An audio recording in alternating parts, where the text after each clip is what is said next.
Ayo, segera download Quran Tadabbur, tafsir dalam genggaman Anda. Bismillahirrahmanirrahim. Assalamualaikum warahmatullahi wabarakatuh. Alhamdulillahi ala ihsani wa syukru lahu ala taufiqihi wa amtinani wa asyhadu an la ilaha illallah wahdahu la syarika lahu ta'ziman li sya'ni wa asyhadu anna Muhammadan abduhu wa rasuluhu da'ila ridwani. Allahumma salli alaihi wa ala alihi wa ashabihi wa ikhwani. Para ikhwan, para akhwat, ya, para pemirsa, demikian juga para jamaah Masjid Tarbiyah Cilandak yang dirahmati oleh Allah Subhanahu wa taala. Pada kesempatan kali ini kita akan bahas tentang salah satu perang-perang besar yang terjadi di masa Rasulullah sallallahu alaihi wasallam, itu Ghazwatu Khaybar. Ghazwatu Khaybar, perang Khaybar. Khaybar adalah kota yang terletak di sebelah utara kota Madinah, ya.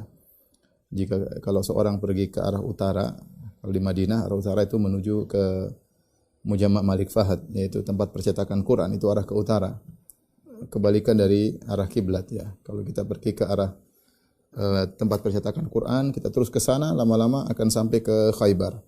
Khaybar terus sampai ke Al-Ula, Al-Ula terus sampai ke Tabuk, ke negeri Syam, ya. Jadi Khaybar terletak di sebelah utara. Adapun jarak dari kota Madinah Khaybar kira-kira 230-an atau 240 km, ya. Tidak begitu jauh, ya.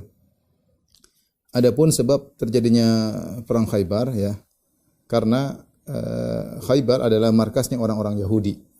Orang-orang Yahudi yang diusir dari kota Madinah oleh Nabi sallallahu alaihi wasallam,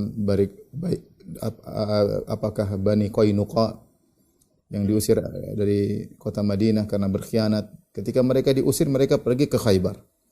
Demikian juga Bani Nadhir, ya, Bani Nadhir berikutnya ketika diusir mereka juga lari ke Khaybar. Adapun Bani Quraidah maka diperangi oleh Nabi sallallahu alaihi wasallam, ya. Dan mereka berkumpul di situ dan mereka melakukan makar dari kota Khaybar.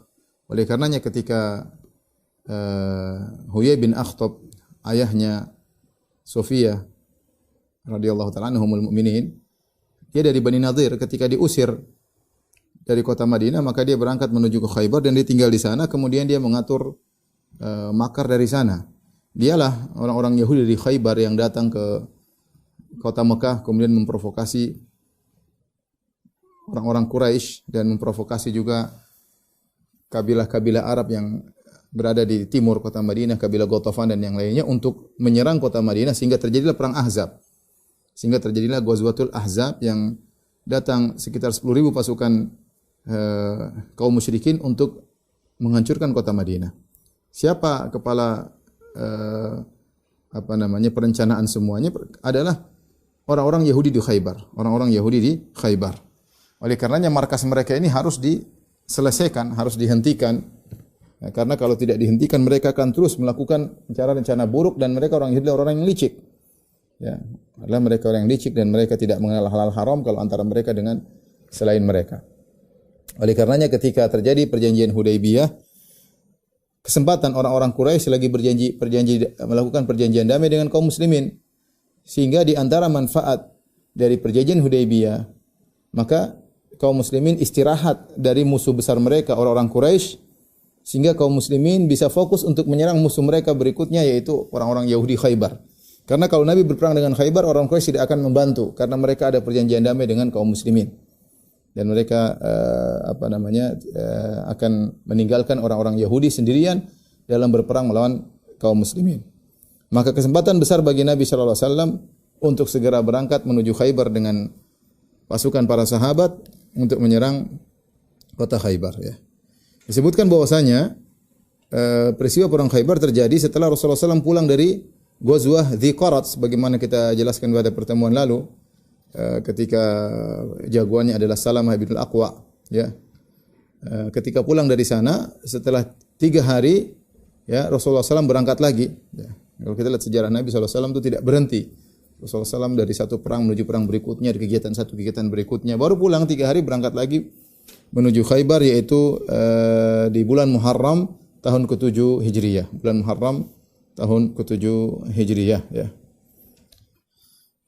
Maka Rasulullah SAW menyiapkan pasukan, ya.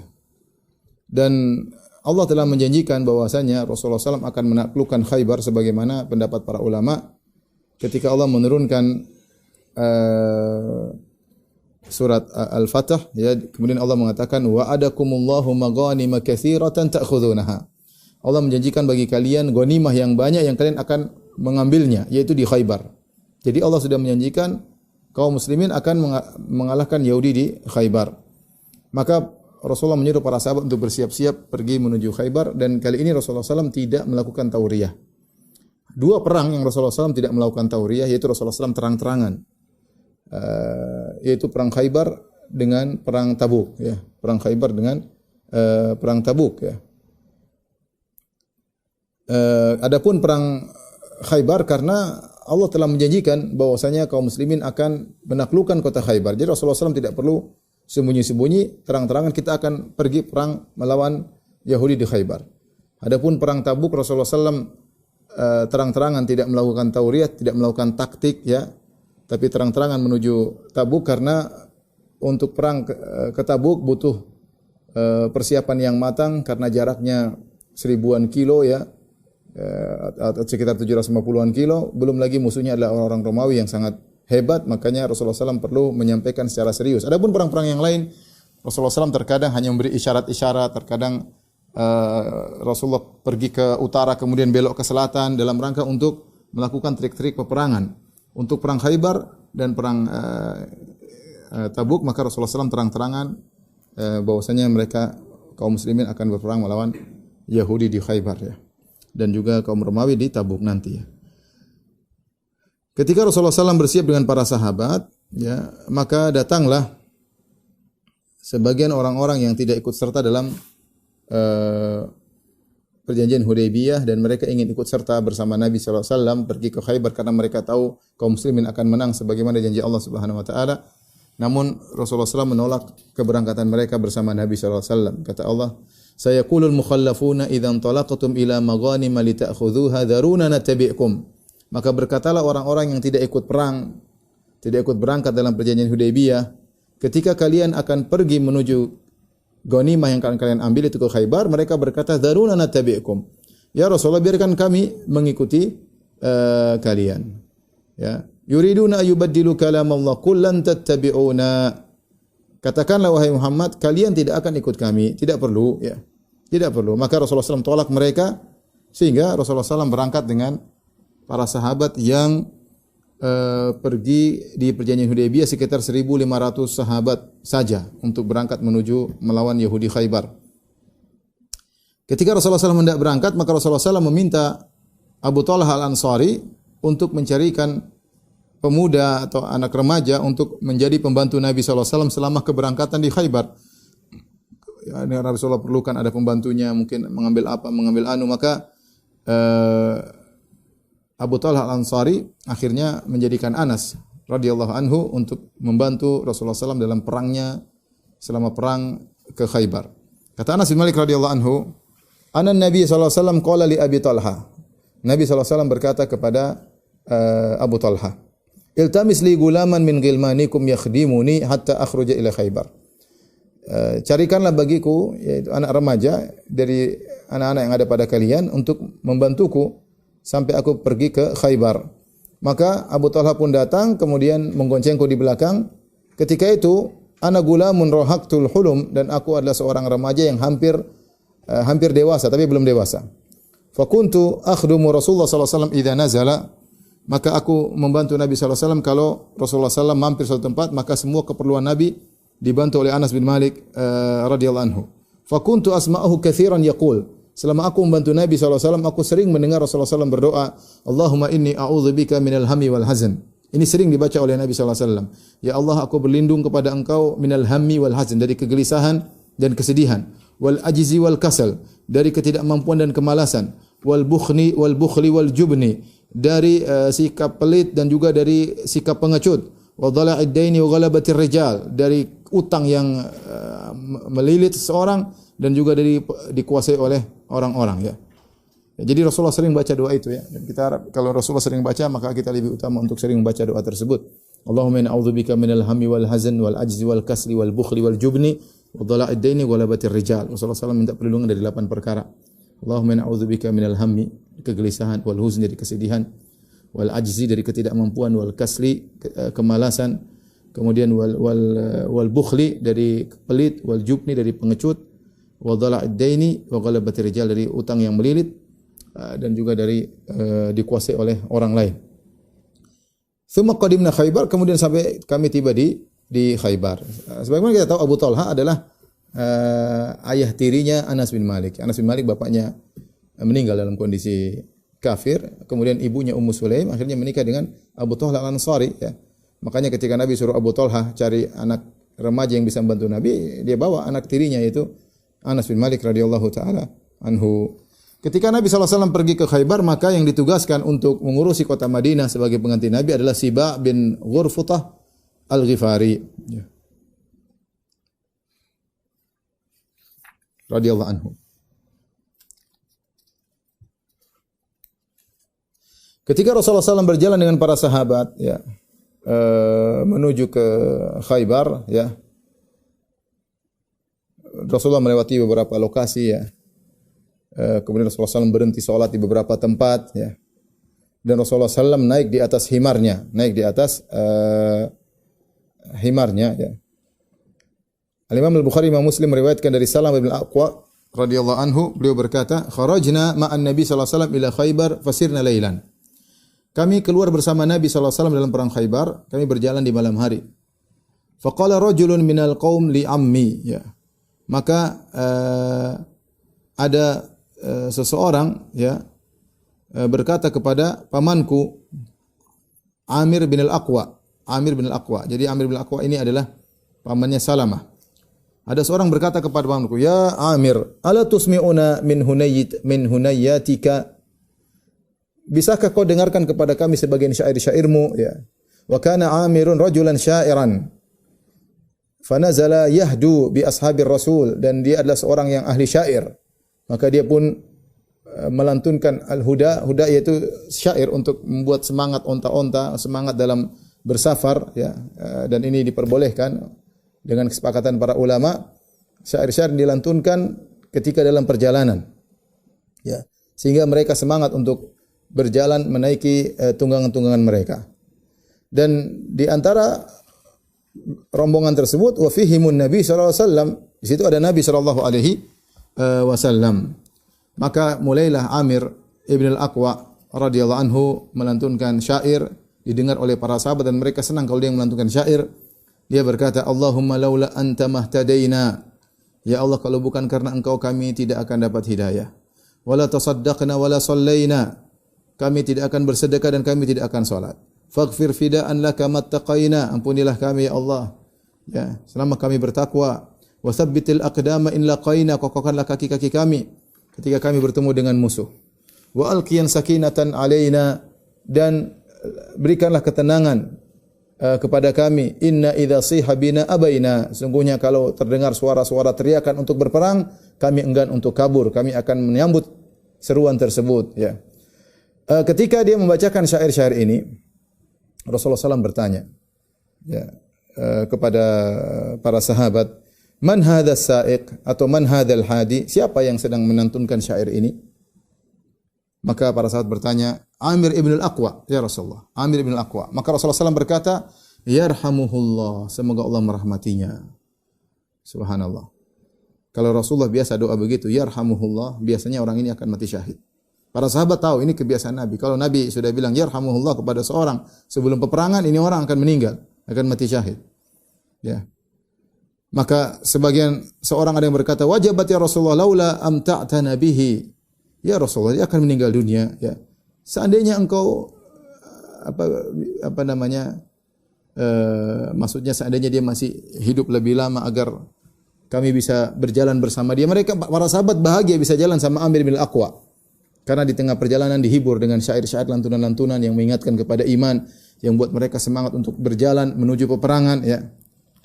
Dalam riwayat yang lain, Rasulullah SAW mendoakan dia. Rasulullah berkata, "Ghafara laka rabbuk." Semoga Rabbmu mengampuni engkau. Maka sahabat yang meriwayatkan hadis mengatakan, "Wa mastaghfara Rasulullah SAW li insanin yakhussuhu illa stushhid." Tidak ada seorang pun yang Rasulullah mendoakan ampunan secara khusus kecuali akan mati syahid.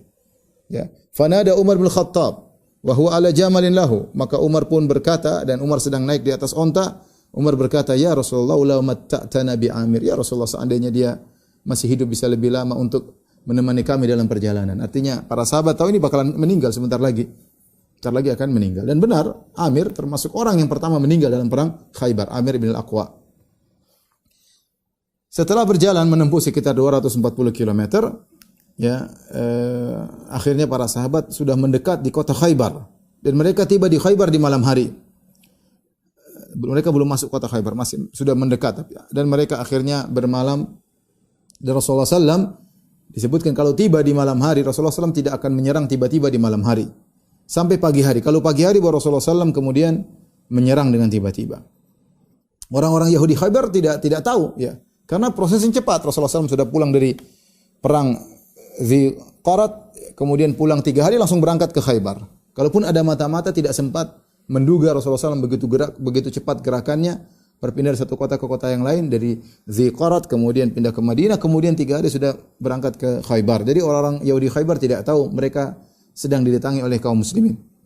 Di pagi hari Rasulullah SAW salat al-fajr bi ghalas. Rasulullah SAW salat subuh ghalas. Ghalas itu remang-remang, ya. Jadi Rasulullah SAW agak mengakhirkan salatnya di waktu remang-remang. Kemudian Rasulullah SAW naik tunggangannya bersama para sahabat. Kemudian Rasulullah SAW pun mendatangi Khaybar. Ketika para sahabat akan masuk di Khaybar, kota Khaybar, maka Rasulullah SAW berkata kepada para sahabat, kifu, berhenti dulu. Berhenti dulu. Untuk apa? Untuk berdoa. Ini penting ya ikhwan, ya. Doa itu sangat penting, ya. Maka seorang selalu mengikatkan hatinya kepada Allah Subhanahu wa taala. Maka Rasulullah SAW berdoa dengan doa masuk kota, dan kebiasaan Rasulullah kalau masuk kota beliau berdoa dengan doa tersebut. Allahumma rabbas samawati wa ma adlalna. Ya Allah, penguasa langit dan semua yang ada di bawahnya, yang dinaungi oleh langit. Wa rabbal ardina wa ma aqlalna. Ya Allah, penguasa bumi dan apa yang dinaunginya, yang di atasnya. Wa rabbas syayatin wa ma adlalna. Dan ya Allah, Engkau penguasa syaitan dan apa yang disesatkan oleh syaitan semuanya dikuasai oleh Engkau. Wa rabbar riyahi wa ma azraina. Dan Engkau adalah penguasa angin dan apa yang dihembuskan oleh angin. Fa inna nas'aluka khaira hadhil qaryah. Ya, dan ini adalah, dan biasa Rasulullah SAW kalau berdoa beliau bertawassul dengan sifat-sifat Allah Subhanahu wa taala. Sini beliau bertawassul dengan rububiyah Allah. Allahumma rabbas samawati wa ma azlalna wa rabbal ardina wa ma aqlalna, kemudian rabbas syayatin wa ma adlalna, kemudian rabbar riyahi wa ma adraina. Setelah itu baru beliau meminta, ya, yaitu Tuhannya langit, Tuhannya bumi, Tuhannya para syaitan, Tuhannya angin, ya. Kemudian baru meminta, fa inna nas'aluka khaira hadhil qaryah wa khaira ahliha. Ya Allah, kami mohon kepada Engkau kebaikan dari kota ini dan kebaikan dari penghuninya.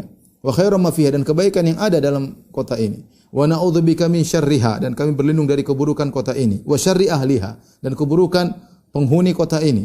Wa syarri ma fiha, dan keburukan yang ada dalam kota ini. Aqdimu bismillah, maju bismillah. Ya. Dan Rasulullah SAW kebiasaan beliau kalau masuk setiap kota beliau selalu baca dengan doa ini. Ya. Berhenti sebentar berdoa. Ingatkan, gantungkan hati kepada Allah. Kita enggak tahu masuk suatu tempat apa yang terjadi. Wallahu alam, kita enggak tahu. Orang nakal situ, orang jahat, kita enggak tahu. Maka setiap masuk kota hendaknya seorang berdoa dengan doa tadi. Maka kata Anas, fa atainahum hina bazagati syams, ya. Maka kami pun mendatangi mereka ketika matahari terbit. Waqad kharaja yahudu Khaybar ila zura'ihim bimasahihim wa makatilihim, dan mereka sedang baru keluar dari rumah-rumah mereka membawa alat-alat pacul, alat-alat kebun, ya. Alat-alat untuk ngambil korma, ya, alat-alat kebun. Kemudian sebagian mereka mengeluarkan hewan-hewan ternak mereka. Mereka tidak sadar, ya, bahwasanya kaum muslimin sudah dekat dengan mereka. Tatkala mereka keluar, mereka lihat kaum muslimin, mereka pun kaget. Orang Yahudi kaget. Kemudian mereka berteriak, Muhammadun wallah, Muhammadun wal khamis. Muhammad, demi Allah Muhammad telah datang. Muhammad itu al-khamis, dan al-khamis maksudnya adalah pasukan, wal jaish. Wal jaish ya disebut dengan al-khamis karena pasukan biasanya dibagi menjadi 5 posisi. Ada posisi muqaddimah bagian depan, ada posisi saqo bagian belakang, ada posisi maimanah sebelah kanan, pasukan sebelah kiri, maisarah dan al-qalb. Jadi orang-orang Yahudi menyebut pasukan atau dengan al-khamis. Al-khamis maksudnya 5 karena pasukan itu dibagi menjadi 5 posisi. Pasukan bagian depan, pasukan bagian belakang, pasukan bagian kanan, pasukan bagian kiri, maisarah dan al-qalb, bagian tengah. Maka mereka pun kabur masuk ke benteng-benteng mereka. Ketika Rasulullah SAW melihat mereka kabur, Rasulullah SAW berkata, Allahu Akbar, kharibat Khaybar. Allahu Akbar, Khaybar akan kalah. Inna idza nazalna bi sahati qaumin fasa'a sabahul mundzirin. Sungguhnya kami kalau sudah singgah di pelataran suatu kaum, maka akan buruk pagi orang-orang yang telah diperingatkan. Pagi ini mereka akan menimpa keburukan. Ikhwan dan akhwat yang dirahmati Allah Subhanahu wa taala, para jamaah Masjid Tarbiyah yang dirahmati Allah Subhanahu wa taala, Khaybar secara geografis terbagi menjadi 2 lokasi ya. Setengah lokasi, separohnya terdiri atas 2 wilayah namanya Natat dan Syik. Natat dan Syik ini satu wilayah setengah dari Khaybar. Khaybar yang kedua, setengah yang lainnya disebut dengan Al-Qutaibah. Al-Qutaibah. Di posisi yang pertama, daerah Natat dan Syik, ini ada sekitar 5 benteng besar. 5 benteng besar. Kemudian di daerah Al-Qutaibah ada 3 benteng besar. Jadi ada 8 benteng yang harus ditaklukkan oleh Nabi SAW dalam perang Khaybar.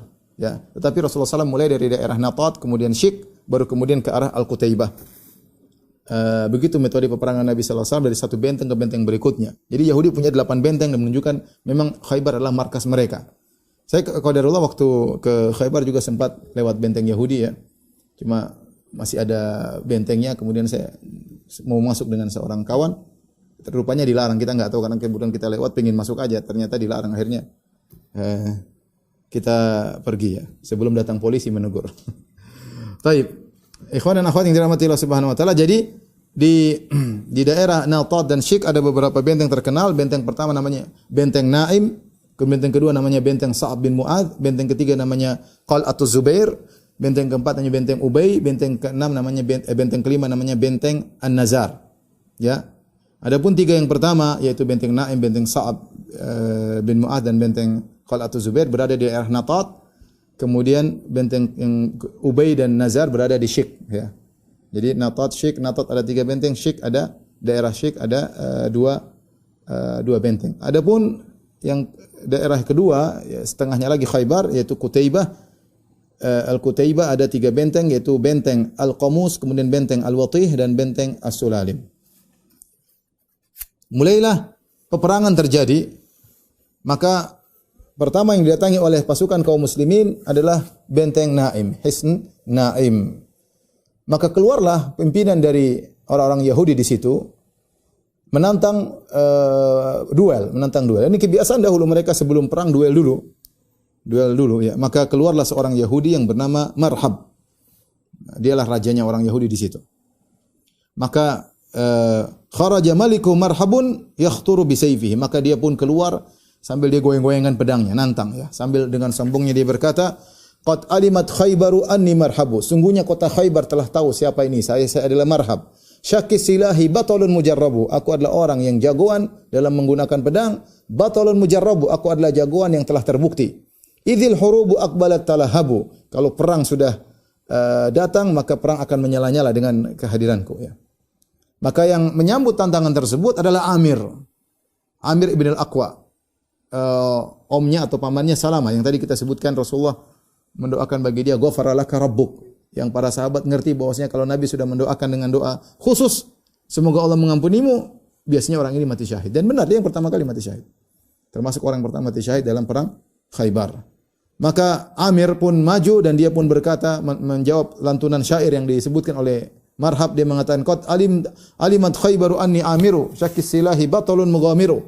Ya, Khaybar tahu saya adalah Amir dan aku juga penggunaan pedang yang hebat dan aku juga jagoan yang masuk dalam hal-hal yang berbahaya. Jadi dia pun menantang sama menyambut tantangannya Marhab. Maka kemudian berdualah mereka berdua, Marhab dengan Amir bin Al-Aqwa. Akhirnya terjadilah saling memukul dengan pedangnya. Marhab ketika memukul dengan pedangnya, maka pedangnya mengenai perisainya Amir, pedangnya masuk di perisainya Amir, maka Amir pun menggunakan pedangnya untuk memukul bagian bawah, bagian betisnya Marhab, namun Marhab menghindar, dia pukul dengan kuat, saking kuatnya dia pukul, rupanya pedangnya kembali mengenai lututnya sendiri. Akhirnya dia meninggal gara-gara hal tersebut, yaitu senjatanya balik. Ya, mungkin dia pukul saking kuat, ketusuk, karena disebutkan bahwasanya pedangnya yang dia pegang tidak terlalu panjang, sehingga dia pukul saking kuatnya, ternyata si Marhab menghindar, kembali ke lututnya, dari situ kemudian dia pun meninggal dunia. Radhiyallahu ta'ala anhu. Ketika Amir bin al-Aqwa meninggal dunia, maka sebagian dari sahabat Nabi ada yang berkomentar, batala amalu Amir. Amir gugur amalannya. Dia telah membunuh dirinya sendiri. Maka Salamah datang kepada Nabi sallallahu alaihi wasallam. Kata Salamah, wa ana abki. Fa ataitu Rasulullah sallallahu alaihi wasallam wa ana abki. Aku pun datang kepada Nabi sallallahu alaihi wasallam, aku pun menangis. Fa qultu ya Rasulullah, batala amalu Amir. Aku bertanya, ya Rasulullah, apakah amalan Amir sia-sia karena dia membunuh dirinya sendiri tanpa sengaja? Maka Rasulullah SAW berkata, man qala dzalik? Siapa yang bilang demikian? Qala unasun min ashabika. Kata Salam bin Aqwa, ada sebagian sahabatmu yang mengatakan demikian. Kata Rasulullah SAW, kadzaba man qala dzalik. Dusta orang yang mengatakan demikian. Tidak benar perkataan orang yang mengatakan demikian. Inna lahu la ajrain. Sungguhnya dia mendapatkan 2 pahala. Wa jama'a baina isbu'aihi. Kemudian Rasulullah menggabungkan 2 jarinya. Kata Rasulullah SAW, dia mendapatkan 2 pahala. Innahu la jahidun mujahid. Dia mendapat 2 pahala. Pertama, pahala jihad, dan pahala kesulitan yang dia hadapi. Dia kesulitan melawan Marhab tidak mudah. Marhab sangat jago, maka dia mendapatkan 2 pahala, kata Rasulullah sallallahu alaihi wasallam.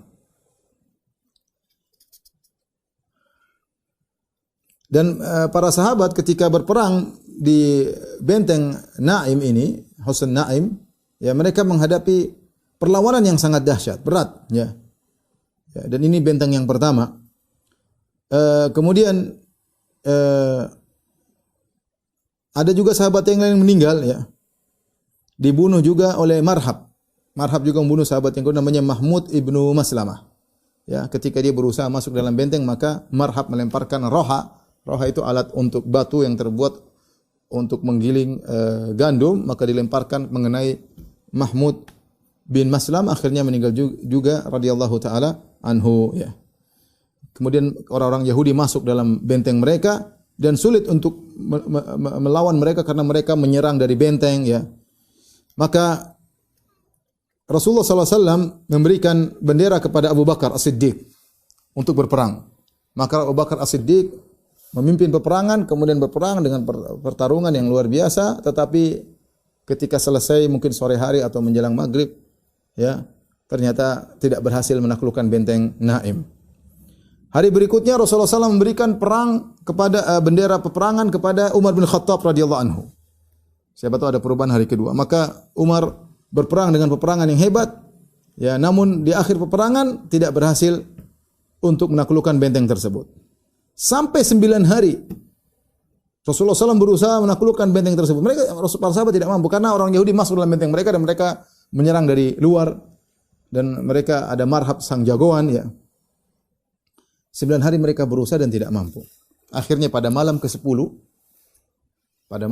setelah 9 hari berperang tidak menang-menang, Rasulullah SAW berkata kepada para sahabat, la utiyanna rayata ghadan rajulan yuhibbullaha wa rasulahu wa yuhibbuhullahu wa rasuluhu la yarji'u hatta yuftaha lahu.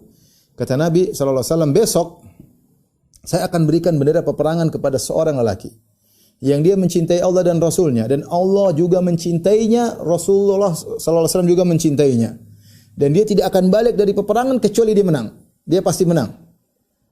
Ketika Nabi mengucapkan perkataan tersebut, ini besok menang berarti tanggal 10, hari ke-10 setelah peperangan. Ini mengatakan besok yang pimpin orang tersebut mendapat predikat luar biasa, yaitu mencintai Allah dan Rasulnya, dan lelaki tersebut dicintai oleh Allah dan Rasulnya. Ketika Rasulullah memberi predikat orang ini, sahabat tidak ada yang tahu siapa maksudnya, maka semua orang semangat, pingin dapat bendera tersebut. Kata Umar bin Khattab, perhatikan, ma ahbabtul imarata ila yauma idzin, aku tidak ingin jadi pemimpin kecuali pada hari itu. Aku ingin menjadi orang yang memegang bendera tersebut. Aku ingin mendapatkan predikat dicintai oleh Allah dan Rasulnya. Fatasawartulah, maka aku berusaha menunjukkan diriku agar Rasulullah memberikan bendera tersebut kepada Umar. Kata Umar, raja'a an ud'alaha. Aku harap Rasulullah panggil, Umar, pegang ini bendera. Ternyata tidak. Buraidah bin Husayb radhiyallahu juga berkata, "Wa ana fi man tatawala laha," dan aku juga termasuk sahabat yang pingin dapat bendera nampakkan wajah di hadapan Nabi supaya Nabi kasih bendera peperangan tersebut. Malam itu, fabatan nasu yadukuna lailatum ayyuhum yu'taha. Jadi buah bibir di kalangan para sahabat. Siapa sih besok yang dapat bendera tersebut? Falamma asbahan nas ghadaw ala Rasulillah. Ketika tiba pagi hari, semua sahabat datang cepat-cepat kepada Nabi. Kulluhum yarju an yu'taha. Semua orang ingin dapat bendera tersebut. Ingat ya, mereka bukan ingin tampil jadi pemimpin, bukan. Tetapi karena ada janji Nabi, orang ini dicintai oleh Allah Rasul yang pertama. Kemudian menang kemenangan melalui tangannya. Maka semua sahabat kulluhum yarju an yu'taha. Semua ingin diberikan bendera peperangan tersebut. Subhanallah, tiba-tiba Rasulullah SAW bertanya, Aina Ali bin Abi Thalib? Mana Ali bin Abi Thalib? Ali yang tidak datang malah dicari. Itu namanya, kalau namanya rezeki ya meskipun berhalangan, kalau dapat ya. Maka Ali di mana Rasulullah cari? Faqila, maka dikatakan huwa ya Rasulullah yashtaqi ainaihi. Ya Rasulullah, matanya sakit ya Rasulullah. Fa arsalu ilaihi, maka Rasulullah bilang datangkan dia. Faja'a bihi Muhammad bin Maslamah yaquduhu. Ali rupanya mata sakit enggak bisa ngelihat, maka dituntun oleh Muhammad bin Maslamah. Sampai datang kepada Nabi enggak bisa. Matanya mungkin bengkak ya, disebutkan bengkak sehingga dia tidak bisa melihat dengan baik, dituntun oleh Muhammad bin Maslamah. Bagaimana orang matanya sakit begini susah enggak bisa melihat disuruh jadi pemimpin perang? Wa bihi ramat. Ramat itu bengkak, matanya bengkak ya. Maka apa yang dilakukan Rasulullah SAW? Fabasaqa Rasulullah SAW fi ainaihi. Maka Rasulullah SAW meludah ya di kedua mata Ali bin Abi Thalib, wada alahu, dan Rasulullah berdoa, fabara'a hatta ka'allam yakum bihi waj'un. Maka Ali bin Abi Thalib sembuh dari penyakit matanya dengan kesembuhan yang luar biasa, seakan-akan tidak pernah sakit sama sekali. Itu maksudnya enggak ada bekas-bekas bengkak, enggak ada bekas-bekas merah, langsung sembuh total, seakan-akan ka'allam yakum bihi waj'un, seakan-akan tidak ada sakitnya sama sekali. Fa'atahu rayah, maka Rasulullah SAW berikan bendera kepada dia. Subhanallah, kalau orang tadi saya katakan sudah dapat rezeki, sudah catat rezekinya, mau enggak berhalangan datang rezeki tersebut. Setelah dikasih bendera, Ali berkata, "Ya Rasulullah, uqatiluhum hatta yakunu mislana." Ya Rasulullah, aku perangi mereka sampai mereka seperti kita, itu mengucapkan asyhadu an la ilaha illallah wa asyhadu anna Muhammadar Rasulullah. Ali bertanya. Dalam riwayat yang lain kata Rasulullah SAW, "Unfudh ala rislik," ya. Yaitu berjalan engkau ya dengan tenang ya. Hatta tanzila bisahatim, sampai kau berada di pelataran mereka, pelataran benteng mereka. Tsumma du'uhu ilal Islam, kalau kau sebelum menyerang seru mereka kepada Islam. Masuklah Islam. Wa akhbirhum bima yajibu alaihi min haqqillahi fihi, dan kabarkan bahwasanya apa hak Allah kepada kalian, kalian harus mentauhidkan Allah Subhanahu wa taala. Fa wallahi la yahdiyallahu bika rajulan wahidan.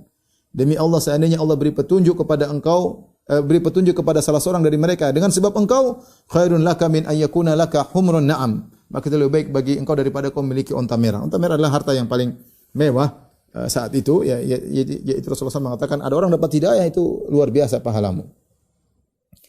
Akhirnya Rasulullah Ali bin Abi Thalib berjalan, kemudian dia menjalankan apa yang diperintahkan oleh Nabi SAW, tapi mereka tidak beriman. Maka keluarlah marhab. Hari ke-10 keluar lagi marhab ya. Hari pertama dia sudah membunuh 2 orang. Hari ke-10 dia keluar lagi dengan kekuatan yang prima. Maka dia tantang Ali bin Abi Thalib, dia tantang kaum muslimin ya. Sambil bersyair dia berkata, "Qad alimat Khaybaru anni marhabu." Khaybar semua sudah tahu siapa saya ini marhab. "Syakis silahi batalun mujarrabu." Aku adalah jagoan yang pandai menggunakan pedang, dan aku adalah jagoan yang terbukti. "Idzil hurubu aqbalat talahabu." Kalau perang sudah dimulai maka akan menyala perang tersebut. Kalau aku hadir dalam perang tersebut. Maka Ali yang datang maju menyambut tantangan marhab. Maka Ali juga mengucapkan syair dengan syair yang juga tidak kalah hebat. Maka Ali berkata, "Ana alladhi samatni ummi Haidara kalaythi ghabatin karihil manzara ufihimu bisa'i kaila sandara." Artinya apa kata Ali? "Ana alladhi samatni ummi Haidara." Aku adalah orang yang ibuku menamakan aku dengan singa. Haidara maksudnya singa. Karena ketika Ali bin Abi Thalib lahir, ibunya menamakan dia dengan Asad, yaitu singa. Tetapi ketika bapaknya Talib, Abu Talib datang, Abu Talib tidak setuju, sehingga Abu Talib menamakan Ali dengan Ali. Tapi ibunya menamakannya dengan Asad atau Haidarah. Oleh karenanya Ali bin Abi Thalib berkata, "Ana alladzi sammatni ummi Haidarah." Aku adalah orang yang ibuku menamakan aku dengan singa. Jangan macam-macam kau marhab. Ya. Aku ini singa. Ya. Kalaithi ghabatin karihil manzar. Aku seperti singa yang menakutkan di tengah hutan. Ufihimu bisa'i kaila sandar. Aku akan habisi engkau dengan hantaman yang akan menghabiskan engkau. Jadi Ali berjanji kau akan mati ya. Marhab. Maka kemudian mereka maju bertempur. Maka Ali pun menghantam Marhab, maka dihantam di kepalanya, maka dia pun bunuh Marhab ya. Maka ketika itu akhirnya peperangan dimenangkan oleh kaum muslimin dan akhirnya kaum muslimin berhasil menguasai benteng Naim. Baru benteng pertama, masih ada 7 benteng lagi ya. Masih ada 7 benteng lagi. Setelah Marhab tewas, muncul saudaranya namanya Yasir, saudaranya Marhab. Keluar kemudian menantang duel ya. Dan ini masih di peristiwa benteng Naim, keluar kemudian menantang duel, man yubari, siapa yang melawan aku? Siapa yang berduel melawanku? Maka keluarlah Zubair bin Awam radhiyallahu taala anhu, sepupunya Nabi sallallahu alaihi wasallam. Zubair bin Awam anaknya Safiyah bintu Abdul Muttalib. Safiyah bintu Abdul Muttalib tantenya Nabi. Kakek Nabi kan Abdul Muttalib. Nabi kan bapaknya Muhammad bin Abdullah bin Abdul Muttalib. Zubair bin Awam ibunya Safiyah bintu Abdul Muttalib. Jadi Zubair adalah sepupunya Nabi sallallahu alaihi wasallam. Ketika itu ibunya Safiyah hadir dalam peperangan tersebut. Melihat anaknya maju perang, dia khawatir juga. Zubair maju, ini sepupu Nabi sallallahu alaihi wasallam. Maka Safiyah bintu Abdul Muttalib, bibi Nabi sallallahu alaihi wasallam, tante Nabi sallallahu alaihi wasallam berkata kepada Nabi, "Yuqtalu ibni ya Rasulullah." Wahai Rasulullah, anakku akan terbunuh. Ini orang jago, ya, saudaranya Marhab. Kata Rasulullah sallallahu, "Bal ibnuki yaqtuluhu insyaallah." Insyaallah anakmu Zubair akan membunuh orang tersebut. Maka duel akhirnya Zubair bin Awam pun membunuh Yasir, saudaranya Marhab. Ya. Subhanallah, di antara pasukan kaum muslimin ada seorang laki yang ikut dan dia hebat dalam berperang, tapi Nabi SAW mengatakan innahu min ahlin nar, dia penghuni neraka jahanam. Ini terjadi juga di perang Uhud. Ada seorang yang bunuh diri akhirnya berperang dengan hebat. Kalau nggak salah namanya Qasman, kemudian meninggal dengan mati bunuh diri. Ada juga seorang di perang Khaybar pun demikian. Ya. Keluarlah salah seorang di kaum muslimin dan dia berperang dengan perang yang sangat hebat. Fa'ujiba bihi sahabat kagum melihat orang ini berperang radhiyallahu anhum. Tapi Rasulullah SAW berkomentar innahu min ahlin nar. Sungguhnya dia dari penghuni neraka jahanam. Al-Imam Al-Bukhari Imam Muslim meriwayatkan dari Abu Hurairah. Beliau berkata, "Syahidna ma'a Rasulillah sallallahu alaihi wasallam Khaybar." Aku ikut serta dalam perang Khaybar. Ya. Faqala Rasulullah sallallahu alaihi wasallam li rajulin mimman ma'ahu yadda'il Islam. Ada seorang yang ikut bersama Nabi, dia ngaku orang Islam, tapi Islamnya ternyata enggak beres. Rasulullah berkata, "Hadza min ahlin nar." Ini penghuni neraka jahanam. Tatkala dia masuk dalam pertempuran, maka dia bertempur dengan hebat. Sampai hatta kasrat bihil jiraha, sampai lukanya banyak sekali. Ya, fa athbatathu, lukanya yang banyak tersebut membuat dia tidak bisa lagi maju untuk bertempur. Ya. Sampai orang-orang agak ragu mendengar Nabi bilang dia penghuni neraka jahanam, sebagaimana penghuni neraka jahanam sementara dia berperang dengan luar biasa seperti ini. Ya. Ketika itu dia sudah tidak kuasa menahan rasa sakit yang dia rasakan karena lukanya sangat berat, sudah bisa bertempur lagi, sudah enggak kuat ya. Luka mungkin banyak sekali. Fa ahwa biyadi ila kinanati, maka dia pun mengambil dari tempat anak-anak panahnya, fastakhraja minha sahman fanahara biha nafsahu, maka dia pun mengambil anak panah, kemudian dia membunuh dirinya, yaitu dia bagian anak panah kan tajam bagian depannya, maka dia pun memotong lehernya agar cepat mati ya. Maka para sahabat kaget melihat lelaki tersebut, bagaimana dia mati bunuh diri. Maka para sahabat berkata, "Ya Rasulullah, sadaqallahu haditsak." Benar apa yang kau ucapkan ya Rasulullah. Qad intahara fulan faqatala nafsa, dia telah bunuh diri, telah membunuh dirinya sendiri. Ya. Kemudian Rasulullah berkata, "Ya Bilal, kum fa'adzin." Ya Bilal, berdiri dan azanlah. Kemudian Nabi berkata, "Innahu la yadkhulul jannata illa mu'min." Tidak ada yang masuk surga kecuali orang mukmin. Wa innallaha la yu'ayyidu hadzal din birrajulil fajir. Sungguh Allah menolong agama ini dengan seorang yang fajir. Ini orang dia fajir, tapi kefajirannya membantu kaum muslimin, dia perang ya, meskipun akhirnya matinya seperti itu, mati bunuh diri, tapi kata Nabi, "Innallaha la yansuru hadzal din birrajulil fajir." Sungguhnya Allah menolong agama dengan seorang yang fajir ya. Terkadang Allah menolong agama dengan seorang kafir seperti Abu Talib. Abu Talib kafir tapi membantu agama Islam, membantu dakwah Nabi sallallahu alaihi wasallam. Untuk menaklukkan benteng Naim ini berat ya. Sehingga banyak sahabat yang terluka ya. Di antaranya Yazid bin Abi Ubaid berkata, "Ra'aitu athara darbatin fi saqi Salamah." Aku melihat bekas luka di kakinya Salamah bin Aqwa, maka aku berkata, "Ya Aba Muslim, ma hadhihi dharbah?" Aku bertanya, "Ini bekas luka apa ini?" Mungkin bekas pedang di kakinya, ya. Maka Salamah berkata, "Hadhihi dharbatun asabatha yauma Khaybar." Ini hantaman yang mengenai kakiku ketika perang Khaybar. Faqala an-nas usiba Salamah. Orang-orang pun berkata, Salamah sudah kena musibah, terpotong kakinya, terluka, yaitu robek besar. Fa utiya bi Rasulullah sallallahu alaihi wasallam, maka aku pun dibawa oleh para sahabat ke hadapan Nabi sallallahu alaihi wasallam. Fanafatha fi thalatha nafasat. Maka Nabi pun meniup lukaku 3 kali. Ya. Famashtaqaitu hatta sa'ah. Setelah Nabi tiup kakiku tersebut, aku tidak pernah merasakan sakit pada bekas tiupan Nabi ini sampai saat ini, ya. Taib, intinya setelah perjuangan luar biasa 10 hari, akhirnya kaum muslimin berhasil menaklukkan benteng Naim. Setelah itu mereka menuju kepada benteng kedua, yaitu benteng Sa'ab bin Mu'adz. Benteng Sa'ab ini nama-nama benteng, terkadang ada nama benteng dan nama orang. Benteng Sa'ab bin Mu'adz, ya. Benteng ini juga benteng yang sangat kuat setelah benteng Naim. Orang Yahudi yang tahu mereka akan kalah dari ketika benteng An-Naim, benteng Naim mulai kelihatan akan kalah, mereka kabur. Mereka kabur keluar dari benteng, kemudian mereka kabur ke benteng berikutnya. Itu benteng Sa'ab bin Mu'adz. Pada hari berikutnya maka Rasulullah SAW memberikan bendera peperangan kepada Al-Hubab bin Al-Munzir. Al-Hubab bin Al-Munzir. Maka para sahabat berperang untuk menaklukkan benteng tersebut selama 3 hari. Ya, berperang selama 3 hari. Ketika dalam musim peperangan di Khaybar, ya, para sahabat mengalami rasa lapar yang luar biasa. Ya, mungkin persediaan makanan kurang. Karena perangnya rupanya alot, tidak gampang. Bukan perang sehari selesai. Seperti perang Uhud atau perang Badar. Tidak, ini perang sampai 10 hari, tambah lagi 3 hari, 13 hari. Persediaan makanan terbatas. Makan di mana ya? Maka para sahabat kelaparan. Ya. Dan para sahabat sempat membawa humur, yaitu keledai yang jinak, ya, keledai negeri. Ya. Keledai ada 2, namanya al-humur al-wahsiyah dan al-humur al-ansiyah. Ya. Adapun al-humur al-wahsiyah, keledai-keledai yang liar, di antaranya kuda zebra, itu keledai namanya al-humur al-wahsiyah, itu halal dimakan.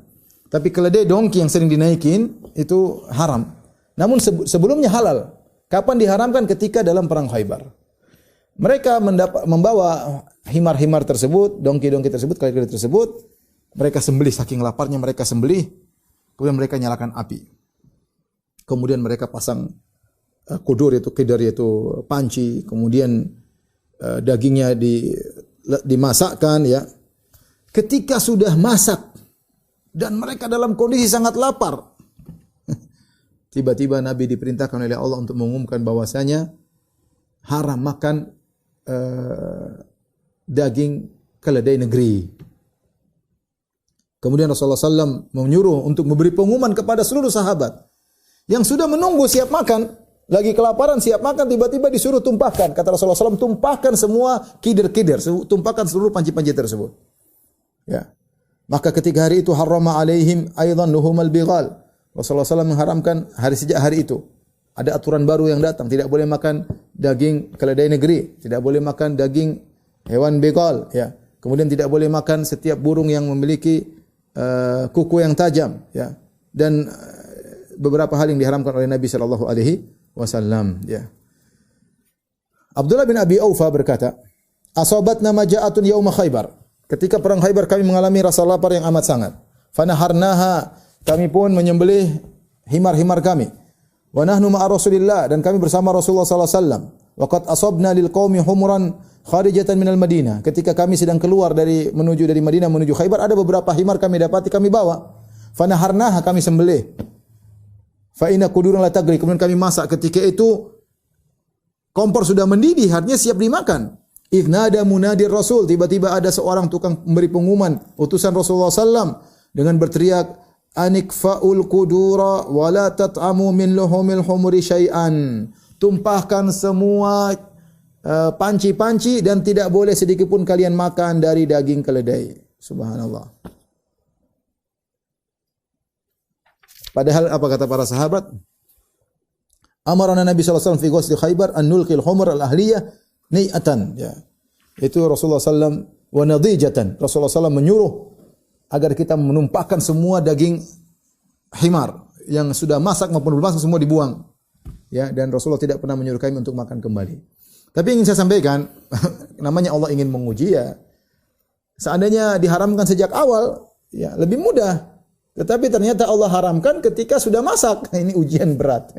Lagi lapar, sudah sembelih, sudah semangat, lagi kelaparan, bukan lapar biasa. Asobat nama ja, itu kami ditimpa dengan kelaparan. Sudah belasan hari tidak ada makanan, susah. Sampai nyembelih sudah dipotong semua, ditungguin, sudah masak, tinggal makan, tahu-tahu haram. Coba haram dari awal. Tapi demikian Allah kasih ujian mau diapain? Ujiannya dipilih waktu yang tepat untuk menguji iman para sahabat. Ya.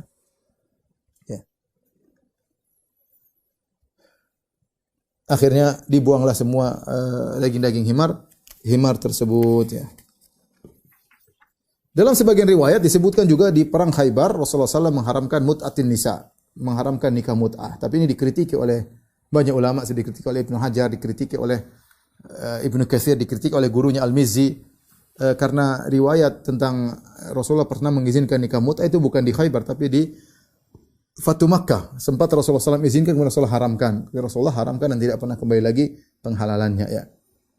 Dan itu kondisi ketika itu kondisi sulit, para sahabat banyak yang pergi, kemudian mereka membutuhkan untuk berhubungan dengan wanita sehingga Rasulullah SAW sempat membolehkan nikah mut'ah sebentar, kemudian Rasulullah SAW haramkan dan tidak pernah lagi dibolehkan.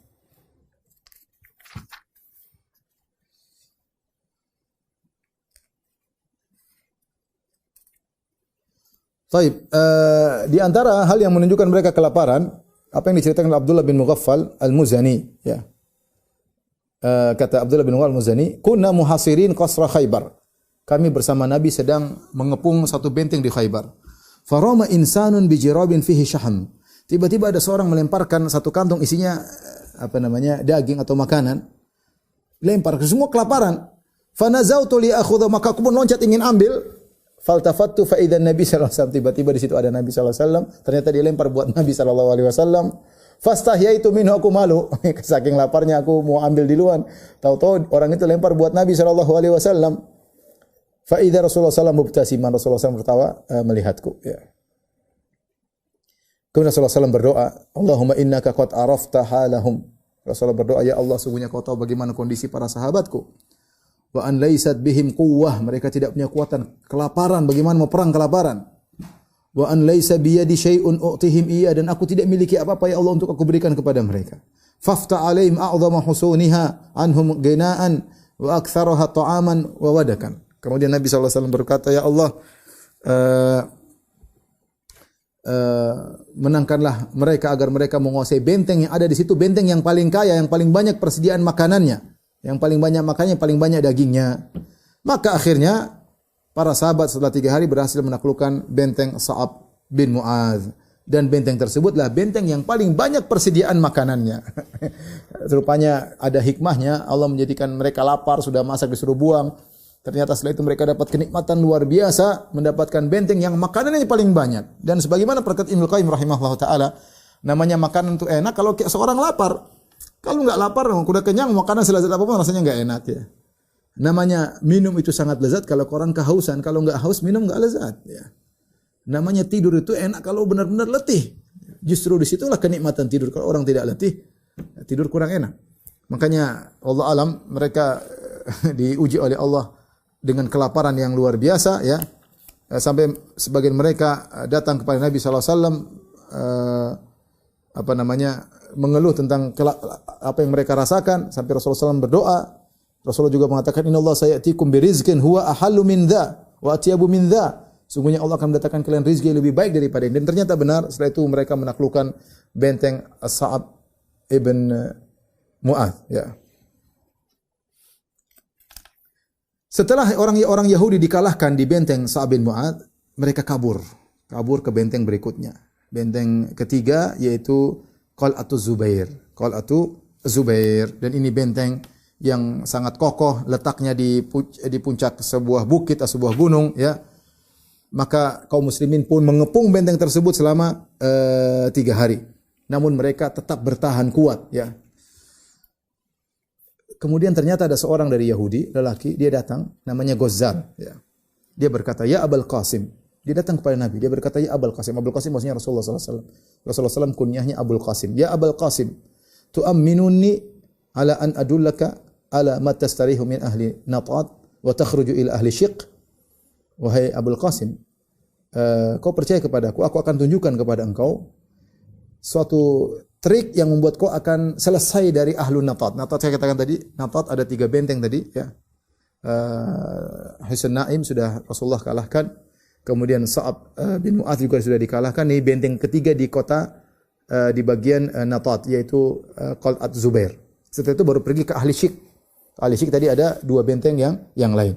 Maka Yahudi ini berkata, "Ya Abul Qasim, maukah aku tunjukkan kau sesuatu sehingga kau sudah selesai, yang daerah Natat kau sudah selesai, tinggal kau pergi ke Syiq."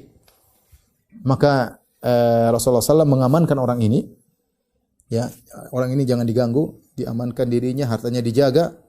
Maka orang ini berkata, Yahudi, ya, dia berkhianat dari Yahudi untuk membela Rasulullah SAW. Kemudian dia berkata, "Ya Abul Qasim, wahai Muhammad, seandainya kau betah sini sebulan untuk mengepung mereka, mereka tidak peduli. Mereka tidak peduli. Mereka akan kuat terus. Kenapa? Karena mereka punya sumber air di bawah. Ada sumber air yang benteng tersebut nyambung ke suatu sumber air. Jadi mereka kalau kehabisan mereka tinggal ambil, sehingga mereka ada sumber air minum terus. Mereka keluar malam hari, kalian sedang tidur, mereka keluar ngambil air, dibawa ke benteng. Ada mestinya lubang atau apa yang nyambung ke sumber air, ya. Caranya supaya mereka bisa kalah, kau tutup itu sumber air. Ya, tutup sumber air. Akhirnya Rasulullah SAW menyuruh untuk memutuskan saluran yang menyambung antara mereka dengan benteng mereka dengan sumber air tersebut, ya. Tatkala mereka tahu mereka sudah tidak punya sumber air lagi, akhirnya mereka keluar dari benteng tersebut dan kemudian mereka berperang dengan peperangan nekat orang Yahudi, dan akhirnya mereka pun kalah dan Rasulullah akhirnya menguasai benteng tersebut, ya. Taib, kita selesai dari Natat. Insyaallah kita lanjutkan lagi, ya. Masih ada baru 3 benteng, masih ada 5 benteng. Insyaallah kita lanjutkan dalam kajian berikutnya. Insyaallah dalam perang Khaybar belum selesai. Sampai di sini saja apa yang bisa disampaikan. Kurang lebihnya saya mohon maaf. Wabillahi taufiq wal hidayah. Assalamualaikum warahmatullahi wabarakatuh.